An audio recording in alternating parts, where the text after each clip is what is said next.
Friends, आज हमारा topic है डोनेशन। डोनेशन के बारे में पढ़ेंगे। डोनेशन वैसे दो तरीके के होते हैं। एक तो होता है आपका सिंपल डोनेशन, जिसको आप किसी पर्पज़ से यूज़ कर सकते हो। एक होता है आपका स्पेशल डोनेशन, यानी किसी पर्टिकुलर पर्पज़ के लिए मिलेगा। ठीक है ना। आइए इनके बारे में देखते हैं क्या क्या इनकी अकाउंटिंग ट्रीटमेंट की जाती है। मेरी बात सुनो, या तो आपका लिखा रहेगा जनरल डोनेशन या फिर लिखा रहेगा डोनेशन। तो इस तरह का डोनेशन आप किसी भी पर्पज़ से यूज़ कर सकते हो। इसलिए ये जो अमाउंट होगा, ये जो आपको डोनेशन मिलेगा, ये कहाँ जाएगा? आपका इनकम एंड एक्सपेंडिचर अकाउंट में। किस साइड जाएगा? चूँकि ये इनकम है तो किस साइड जाएगा? CR साइड जाएगा, यानी इनकम साइड जाएगा। लेकिन कभी कभी क्या होता है, आपको स्पेसिफिक डोनेशन मिलता है। इट मीन्स किसी पर्टिकुलर पर्पज़ से डोनेशन दिया जाता है। मीन्स इस तरह का डोनेशन जो आप रिसीव करोगे किसी स्पेसिफिक पर्पज़ से मिलेगा। जैसे मान लेते हैं किसी ने आपको डोनेशन दिया प्राइज़ के लिए, आप इस पैसे का यूज़ किसके लिए करोगे? प्राइज़ डिस्ट्रीब्यूशन में करोगे। हो सकता है आपको पैसा किसके लिए मिला है? टूर्नामेंट कराने के लिए। तो आप इस पैसे का यूज़ सिर्फ और सिर्फ किसके लिए कर सकते हो? टूर्नामेंट के लिए कर सकते हो। हो सकता है आपको ये पैसा किसके लिए मिला है? मैच कराने के लिए। तो आप सिर्फ इस पैसे का यूज़ किसके लिए कर सकते हो? मैच के लिए कर सकते हो। तो मेरी बात सुनो, इस तरह का जब डोनेशन मिलेगा, एक ओर तो आपके पास पैसा आएगा, तो दूसरी ओर आपके पास क्या आएगा? लायबिलिटी आएगा। लायबिलिटी क्यों आएगा?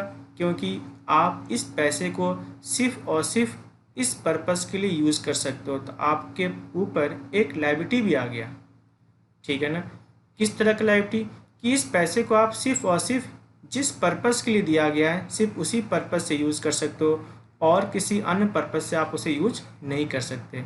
इसीलिए अगर इस तरह का डोनेशन मिलता है तो ये कहाँ जाता है? बैलेंस शीट में लायबिलिटी साइड शो करते हैं। ठीक है ना। ये कहाँ जाता है? बैलेंस शीट में लायबिलिटी साइड शो करते हैं। अब बाद में क्या होगा? जैसे मान लो आपको मिला है प्राइज़ फंड। मान लेते हैं आपको प्राइज़ फंड मिला है, और प्राइज़ फंड आपको कितना मिला है? 5 लाख रुपीज़। तो बैलेंस शीट में ये जो प्राइज़ फंड है, किस साइड दिखाओगे आप? लायबिलिटी साइड दिखाओगे।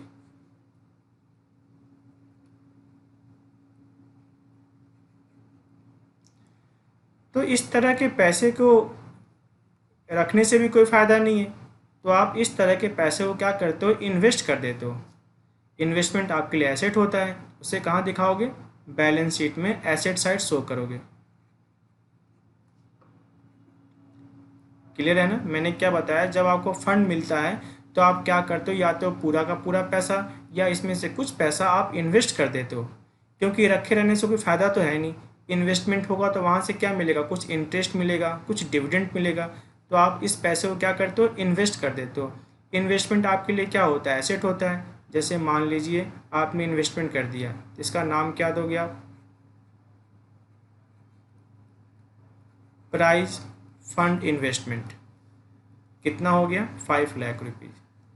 अब नेक्स्ट ईयर अगर इस फंड से इंटरेस्ट आएगा, नेक्स्ट ईयर अगर इस इन्वेस्टमेंट से इंटरेस्ट आएगा, तो ज़रा सोचो, ये जो इन्वेस्टमेंट था किसका था? इसमें पैसा किसका लगा था? प्राइज फंड का। इसीलिए इससे मिलने वाला इंटरेस्ट भी किसको जाएगा? प्राइज फंड को जाएगा। मेरी बात समझ में आई बात ना आपको? मैं कह रहा हूँ ये जो इन्वेस्टमेंट था, इसमें पैसा किसका लगा हुआ था? प्राइज फंड का। तो कल को जब इंटरेस्ट होगा तो इंटरेस्ट भी किसका होगा? प्राइज फंड का। यानी ये इंटरेस्ट इनकम एंड एक्सपेंडिचर में नहीं जाएगा। ये इंटरेस्ट इनकम एंड एक्सपेंडिचर में नहीं जाएगा। इसे हम कहाँ करेंगे? जिस फंड का ये इन्वेस्टमेंट था उसमें ये इंटरेस्ट ऐड हो जाएगा। जैसे ये इन्वेस्टमेंट किसका था? प्राइस फंड का। उसी में क्या हो जाएगा? ऐड हो जाएगा interest on prize fund investment. मान लेते हैं 10% है, तो 5 लाख का 10% कितना होगा? 50,000। ठीक है ना। हो सकता है नेक्स्ट ईयर आपको प्राइस के लिए और भी फंड मिले, एडिशनल प्राइस फंड। आपको नेक्स्ट ईयर क्या हुआ, और भी प्राइस फंड मिला। मान लेते हैं वो प्राइस फंड कितना है, 2 लाख रुपीज़। यानी अभी तक आपके पास कितना हो चुका है, 7,50,000। अब कल को जब प्राइस के लिए डिस्ट्रीब्यूशन करना पड़ेगा, जब प्राइस के लिए एक्सपेंस करना पड़ेगा, तो याद रखना वो एक्सपेंस आप किससे लोगे, इससे लोगे। क्योंकि ये प्राइस फंड आपको मिला किसके लिए, प्राइस के लिए मिला है। तो कल को अगर आपको प्राइस देना होगा तो पहले आप कहाँ से दोगे, इस फंड से दोगे। तो मैं लेस कर देता हूँ, प्राइस एक्सपेंसेस। प्राइस एक्सपेंसेस हो सकता है 7 लाख हो। अगर 7 लाख रुपीज़ होगा तो आपके पास अब कितना बच जाएगा, 50,000 बच जाएगा। और बाई चांस अगर 7 लाख ना हो, कितना हो, 8 लाख रुपीज़ हो, तो आप प्राइस फंड से मैक्सिमम कितना ले सकते हो। प्राइस फंड के पास है ही कितना, 7,50,000। ठीक है ना, याद रखिए बात ना। आपको जो एक्सपेंस है कितना, 8 लाख रुपीज़, लेकिन फंड में कितना पड़ा हुआ है, फंड में तो सिर्फ और सिर्फ कितना पड़ा हुआ है, 7,50,000। तो आप मैक्सिमम कितना ले सकते हो, 750। तो बाकी जो 50,000 है वो कहाँ से लोगे, वो आप लोगे इनकम एंड एक्सपेंडिचर से। वो आप कहाँ से लोगे, इनकम एंड एक्सपेंडिचर से। याद रखिए बात ना, आप पूरा का पूरा 8 lakh rupees income and expenditure से नहीं लोगे, सिर्फ और सिर्फ उतना लोगे जितनी की रिक्वायरमेंट है। क्योंकि आपको तो 7,50,000 कहाँ से मिल गया, प्राइस फंड से मिल गया। तो आपको और रिक्वायर्ड कितने का है, 50,000 का। वो कहाँ से लोगे, इनकम एंड एक्सपेंडिचर से। लेकिन अगर आपका जो एक्सपेंस था वो सिर्फ और सिर्फ कितना था, 7 लाख रुपीज़, तो हमारे पास फंड कितना पड़ा हुआ है, 7,50,000। तो आपने 7,50,000 में से क्या ले लिया, 7 लाख, और आपके पास बैलेंस शीट में आप क्या शो होगा, 50,000 शो होगा। क्लियर है ना। तो फिर से मेरी बात सुनो, प्राइस फंड या कोई भी फंड आपको किसी पर्टिकुलर पर्पस से मिलता है। तो सिंपल सी बात है, जब किसी पर्टिकुलर पर्पस से मिला है तो एक ओर तो कैश आया है, दूसरी ओर क्या हो गया, आपके लिए एक लायबिलिटी क्रिएट हो गया। क्योंकि आप इस पैसे को सिर्फ उसी पर्पस के लिए यूज़ कर सकते हो और किसी पर्पस यूज़ नहीं कर सकते। तो ये आपके लिए कहाँ दिखेगा, बैलेंस शीट में लायबिलिटी साइड दिखेगा। लेकिन पैसे को रखने से तो कोई फ़ायदा है नहीं, तो आप क्या करते हो, इस पैसे को इन्वेस्ट कर देते हो। इन्वेस्ट कहाँ कर देते हो, कहीं ना कहीं शेयर्स में, कहीं बैंक डिपॉजिट में, ताकि वहाँ से कुछ ना कुछ इंटरेस्ट भी मिलता रहे। अब मेरी बात सुनो, ये जब इन्वेस्टमेंट करोगे तो ये इन्वेस्टमेंट आपके लिए क्या है, एसेट है। वहाँ से आपको क्या मिलेगा, इंटरेस्ट मिलेगा। अब ये पैसा था किसका, फंड का था, इसीलिए इंटरेस्ट कहाँ ऐड हो जाएगा, फंड में ऐड हो जाएगा। इनकम एंड एक्सपेंडिचर अकाउंट में शो नहीं करेंगे। ये पैसा किसका था, फंड का था, तो ऐड किस में हो जाएगा, उस फंड में ऐड हो जाएगा। अब दूसरी बात यह है कि जब उस पर्पस के लिए आप एक्सपेंस करोगे तो याद रखना, पहले आप पैसा किससे लोगे, फंड से लोगे। अगर कम पड़ेगा तो किससे लोगे, इनकम एंड एक्सपेंडिचर से लोगे। जैसे यहाँ पर देखा, आपके पास फंड कितना पड़ा हुआ था, 7,50,000, और आपका एक्सपेंस कितना था, 7 लाख। तो आपने 7 लाख 750 से ले लिया, अब आपके पास फंड कितना बच गया, 50,000। लेकिन अगर आपका जो एक्सपेंस है वो कितना होता, 8 लाख रुपीज़ होता, तो आपके पास फंड मैक्सिमम कितना पड़ा हुआ है, 750। तो आप यहाँ से क्या लोगे, 750 लोगे, और बाकी आप 50 किससे लोगे, इनकम एंड एक्सपेंडिचर से। जब आप 750 में से 750 ले लोगे तो आपके पास फंड कितना बच जाएगा, नील। यानी बैलेंस शीट में प्राइस फंड क्या दिखेगा, नील दिखेगा।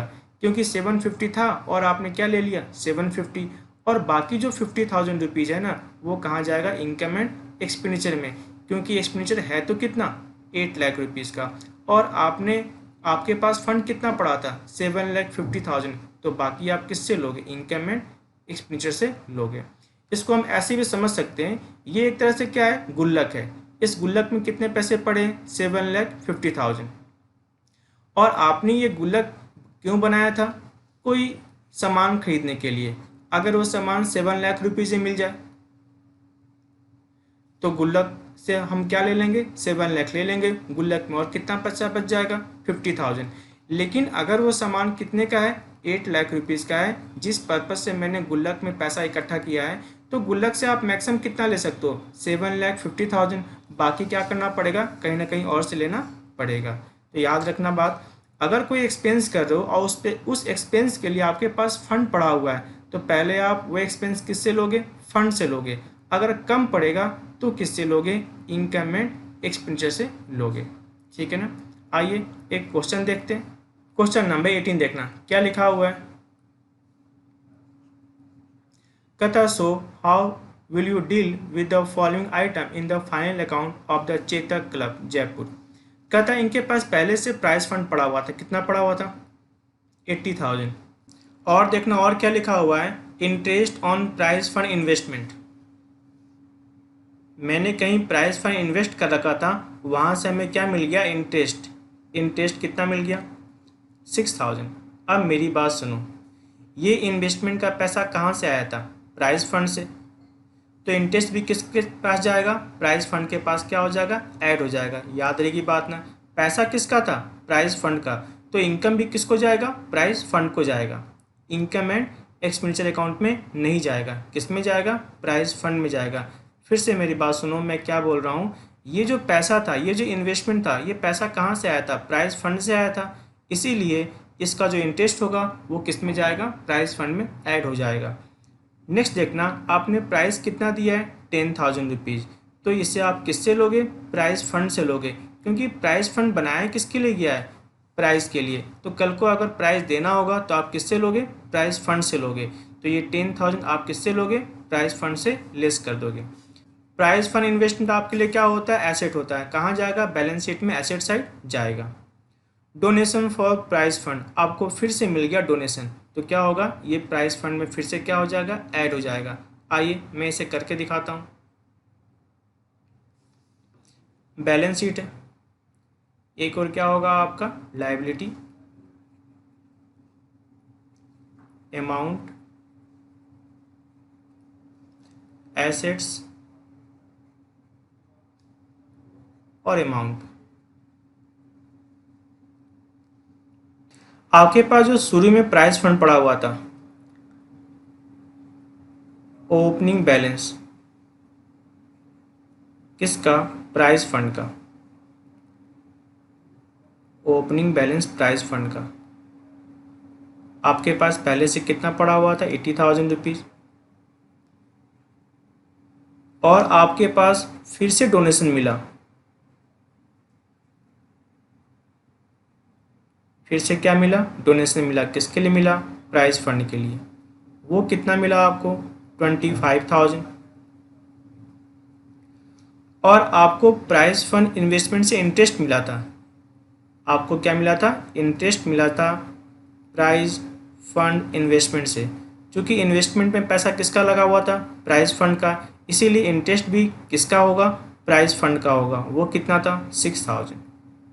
तो ये मेरे पास प्राइस फंड पड़ा हुआ है। अब इसमें से मैं क्या करूँगा? लेस कर दूंगा प्राइस गिवन। आपने कितने का प्राइस दिया था? इसमें से आप लेस कर दोगे प्राइस गिवन। आपने प्राइस कितने का दिया था? आपने प्राइस दिया था 10,000 रुपीज़ का। बाकी आपके पास बच जाएगा। तो देख लो बाकी कितना बच जाएगा आपके पास? 1,01,000। और हमारे पास एक और चीज़ था, प्राइस फंड इन्वेस्टमेंट। तो प्राइस फंड इन्वेस्टमेंट आपके लिए क्या है? एसेट है। एसेट क्या होता है? DR. Price fund investment, price fund investment कितना था हमारे पास? Price fund investment 60,000। तो ऐसे हम क्या करेंगे? शो करेंगे। फिर से मेरी बात सुनो, प्राइस फंड किसी पर्पस के मिला है, इसीलिए कहाँ जाएगा? लायबिलिटी में जाएगा। किस पर्पस से मिला है? प्राइस के लिए। तो कल को जब प्राइस के लिए खर्च करोगे तो कहाँ से लोगे? इस फंड से लोगे, क्योंकि ये फंड बनाया किसके लिए गया है? प्राइस के लिए। तो मेरे पास प्राइस फंड ऑलरेडी क्या था? 80,000। मेरे पास और कितना पैसा आया? 25,000। और मैंने जो प्राइस फंड को इन्वेस्टमेंट किया था वहाँ से इंटरेस्ट कितना आया? 6,000 रुपीज़। तो हमारे पास कुल जो अमाउंट अवेलेबल हो गया, हमारे पास अवेलेबल कितना हो गया? 1,11,000। इसमें से मैंने प्राइस कितने का दे दिया? 10,000 का। तो आपके पास बैलेंस कितना बच गया?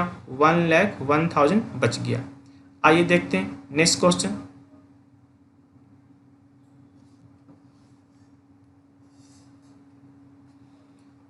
क्वेश्चन नंबर 26 देखिएगा।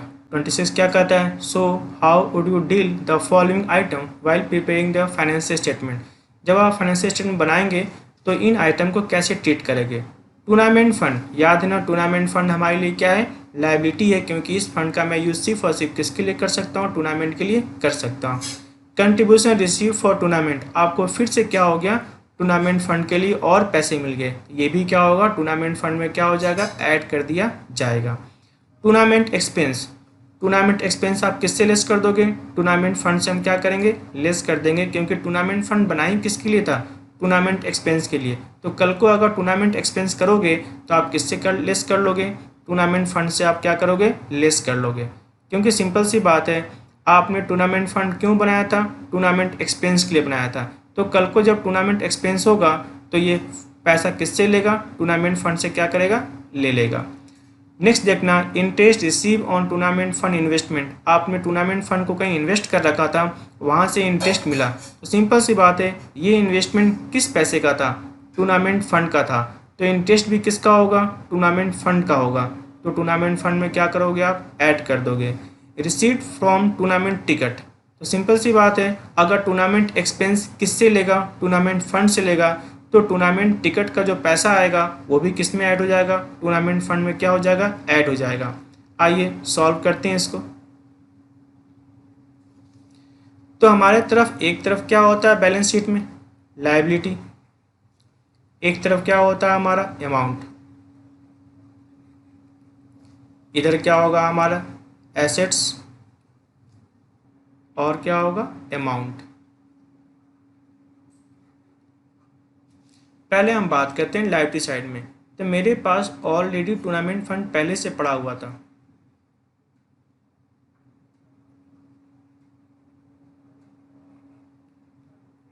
टूर्नामेंट फंड, बताना टूर्नामेंट फंड हमारे पास पहले से कितना पड़ा हुआ था, 2 लाख रुपीज़, और हमें कंट्रीब्यूशन टूर्नामेंट फंड के लिए क्या मिला, और हमें टूर्नामेंट फंड के लिए कितना पैसा मिला, 40,000 रुपीज़। इंटरेस्ट, कौन सा इंटरेस्ट, टूर्नामेंट फंड इन्वेस्टमेंट से जो इंटरेस्ट मिलेगा, मेरी बात सुनो, इस इन्वेस्टमेंट में पैसा किसका था, टूर्नामेंट फंड का था, सिंपल सी बात है, तो इंटरेस्ट भी किसका होगा, टूर्नामेंट फंड का होगा, जिसका पैसा होगा इंटरेस्ट उसी को मिलेगा ना। तो याद रखना, ये जो इंटरेस्ट है इनकम एंड एक्सपेंडिचर अकाउंट पे ना जाके कहाँ जाएगा, टूर्नामेंट फंड में ऐड हो जाएगा। फिर से मेरी बात सुनना, ये जो इन्वेस्टमेंट का पैसा था किसका था, फंड का था, तो कल को जब इनकम होगा तो वो भी किसको जाएगा, फंड को जाएगा, जिसका पैसा होता है उसी को तो इंटरेस्ट मिलेगा, इसीलिए क्या होगा, इंटरेस्ट ऑन टूर्नामेंट फंड भी क्या हो जाएगा, ऐड हो जाएगा। वो कितना हमारा 12,000। और आपने received from ticket, received from ticket, तो टूर्नामेंट एक्सपेंस जो होगा, टूर्नामेंट एक्सपेंस टूर्नामेंट फंड से लेगा, तो टिकट भी क्या होगा, टूर्नामेंट फंड में क्या हो जाएगा, ऐड हो जाएगा। कितना था, 20,000। अब इसमें से हम लेस कर देंगे टूर्नामेंट एक्सपेंस, इसमें से हम लेस कर देंगे टूर्नामेंट एक्सपेंस, तो वो हमारा कितना था, टूर्नामेंट एक्सपेंस 80,000। बाकी क्या हो गया, मेरे पास बच गया, तो मेरे पास कितना बच गया, 1,92,000 मेरा अभी भी टूर्नामेंट फंड बचा हुआ है। आइए देखते हैं नेक्स्ट क्वेश्चन।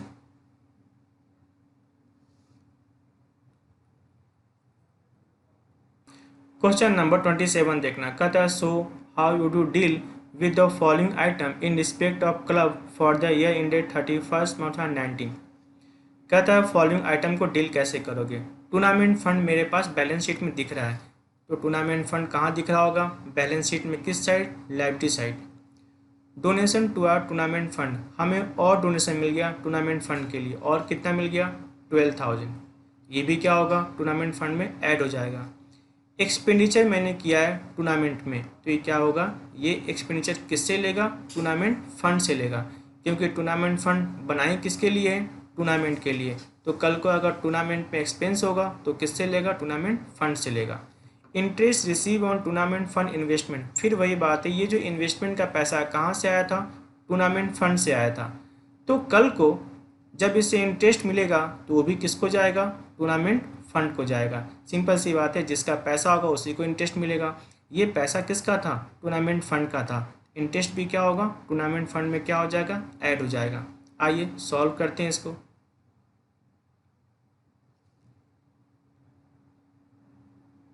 एक और क्या होगा आपका? लायबिलिटी, अमाउंट, एसेट्स और अमाउंट। पहले हम बात करते हैं लायबिलिटी साइड में। मुझे क्या मिला था? मेरे पास पहले से पड़ा हुआ था टूर्नामेंट फंड। तो मेरे पास ऑलरेडी पहले से टूर्नामेंट फंड कितना मिला हुआ था? 60,000। इस साल मुझे और मिला है डोनेशन। टूर्नामेंट फंड के लिए हमें क्या मिला है? और भी डोनेशन मिला है। याद है ना, टूर्नामेंट फंड के लिए हमें डोनेशन कितना मिला है? 12,000 और मिला। और साथ में मुझे इंटरेस्ट भी मिला है।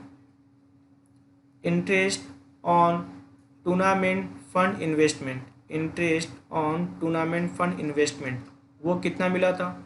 4800। और इसमें से हम लेस क्या कर देंगे? Tournament expense. इसमें से हम लेस क्या कर देंगे? Tournament expense. क्योंकि ये सारे के सारे पैसे किसके लिए? टूर्नामेंट के लिए। कल को जब आप टूर्नामेंट एक्सपेंस करोगे तो किससे लोगे? टूर्नामेंट फंड से लोगे। तो आपके पास कितना बच गया? 63,200 आपके पास क्या हो गया? बैलेंस बच गया। आइए देखते हैं नेक्स्ट।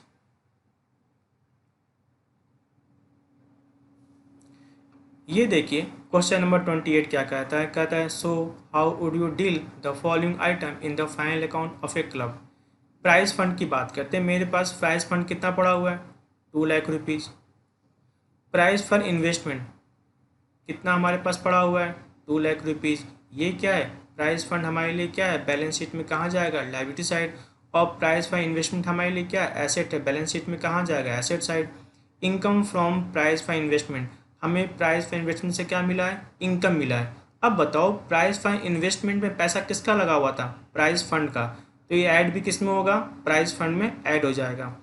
प्राइज अवार्डेड, आपने प्राइज कितना अवार्ड किया है? 7,500। तो प्राइज फंड किसके लिए बना था? प्राइज देने के लिए। तो कल को जब आप प्राइज को देना होगा तो प्राइज का जो एक्सपेंस होगा वो किससे लोगे? प्राइज फंड से लोगे। तो हम क्या करेंगे? प्राइज फंड में इसको लेस कर देंगे। डोनेशन फॉर प्राइज फंड, हमें डोनेशन और मिला प्राइज फंड के लिए, तो ये भी क्या होगा? प्राइज फंड में क्या किया जाएगा? ऐड कर दिया जाएगा। आइए सॉल्व करते हैं इसको।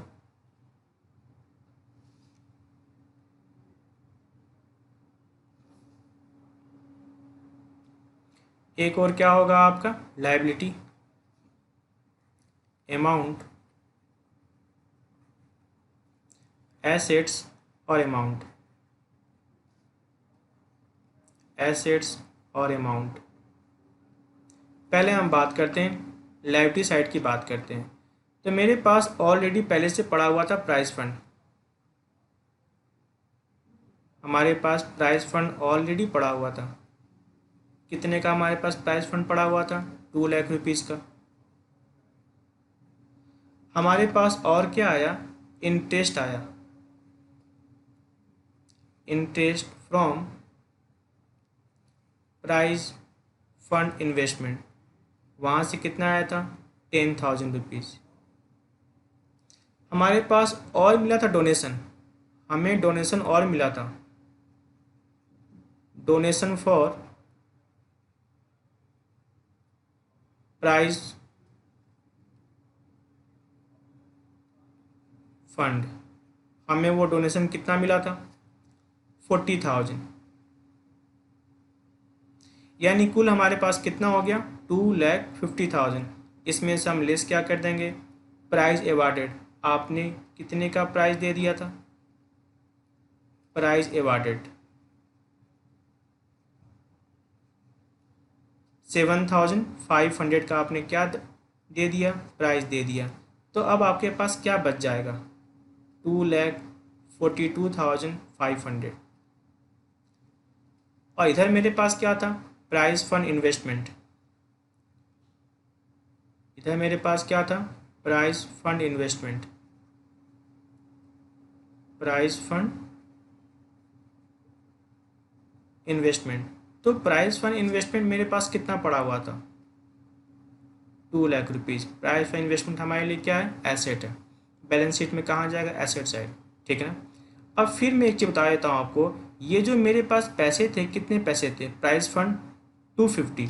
अगर मान लो एक्सपेंस कितना हो जाता, प्राइस फंड मेरे पास कितना था 250, अगर मान लो हमारा जो एक्सपेंस हो जाता प्राइस एवार्डेड, अगर वो जाता 3 लाख, तो आप यहाँ से मैक्सिमम कितने ले सकते थे, जितना होगा उतना ही ले सकते हो ना।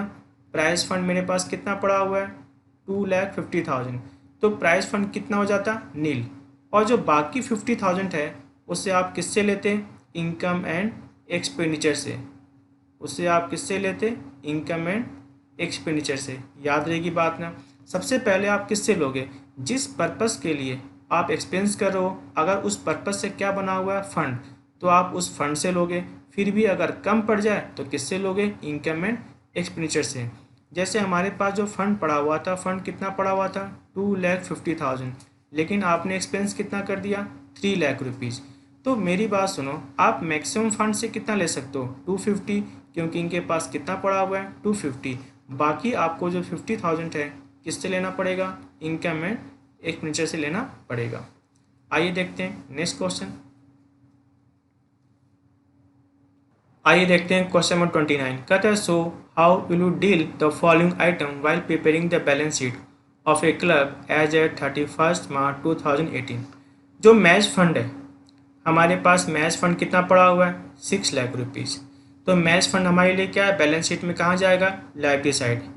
8% मैच फंड इन्वेस्टमेंट, मैंने इन्वेस्टमेंट कर रखा है कितना, 5 लाख रुपीज़ का इन्वेस्टमेंट। ये मेरे लिए क्या है, बैलेंस शीट में कहाँ जाएगा, एसेट साइड। अब देखो 8% का मतलब ये है कि मुझे हर साल क्या मिलने वाला है, 5 लाख रुपीज़ का 8%। तो 5 लाख रुपीज़ का 8% कितना होता है, 40,000। रिसीव हो चाहे रिसीव ना हो, जो जिस साल का इनकम होता है उसे उसी साल शो करते हैं, याद है ना। Interest receive on match fund investment, हमें रिसीव कितना हुआ, 30,000 इन्वेस्टमेंट से, जबकि मुझे रिसीव कितना होना चाहिए था, 40,000। इसका मतलब 10,000 अभी भी बाकी है, इसका मतलब 10,000 क्या अभी भी बाकी है। याद है ना, जो जिस साल का इनकम होता है उसे उसी साल शो करते हैं, चाहे रिसीव हो चाहे रिसीव ना हो। एक्सपेंस ऑन मैच, इसे हम क्या करेंगे, मैच फंड से लेस कर देंगे।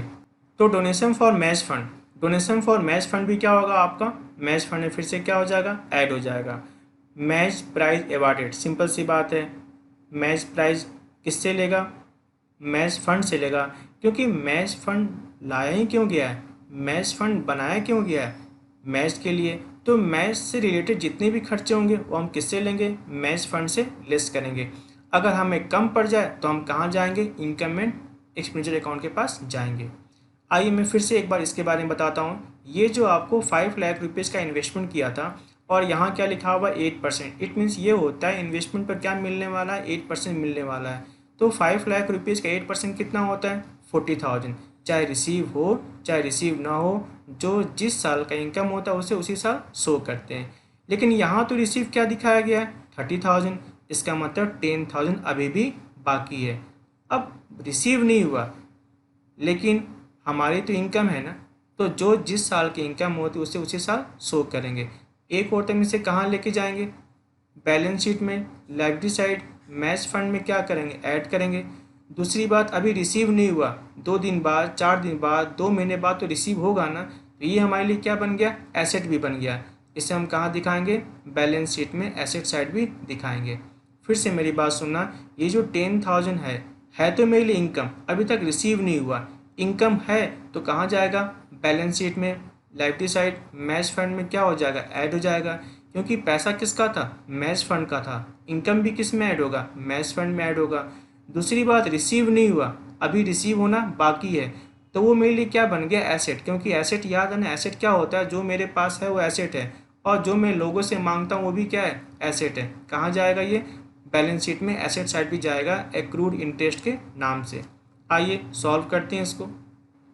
एक और क्या होगा आपका, लायबिलिटी, अमाउंट, एसेट्स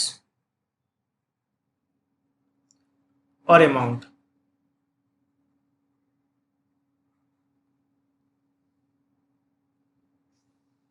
अब पहले बात कर लेते हैं एसेट साइड में। हमारे पास क्या था, 8% मैच फंड इन्वेस्टमेंट था।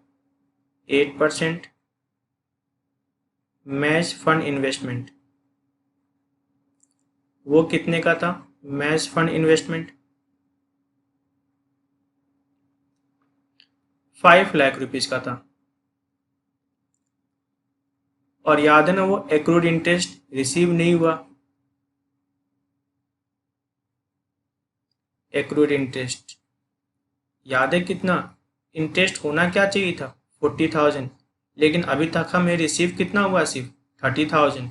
इट मीन्स अभी भी हम 10,000 क्या करते हैं, मांगते हैं। एसेट क्या होता है, जो मेरे पास एसेट है, जो मैं लोगों से मांगता हूँ वो भी क्या है, एसेट है। अब बात करते हैं यहाँ पर, हमारे पास ऑलरेडी पहले से मैच फंड क्या था, हमारे पास ऑलरेडी पहले से मैच फंड कितना था, 6 लाख रुपीज। और इंटरेस्ट रिसीव्ड, हमें इंटरेस्ट रिसीव कितना हो गया, 30,000। और जो एक्रूड इंटरेस्ट है वो भी तो हमारे लिए क्या है, इनकम है, चाहे रिसीव हो चाहे रिसीव ना हो। एक्रूड इंटरेस्ट वो कितना था, 10,000। और मुझे डोनेशन मिला था मैच के लिए, डोनेशन फॉर मैच,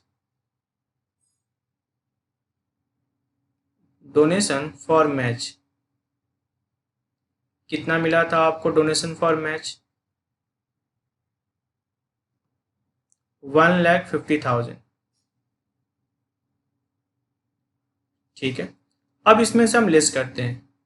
इसमें से दो चीज लेस होगा, एक तो लेस होगा expense on match, expense on match, match में जो मैंने क्या किया, एक्सपेंस किया है, एक्सपेंस ऑन मैच। और दूसरा match prize awarded, match prize awarded.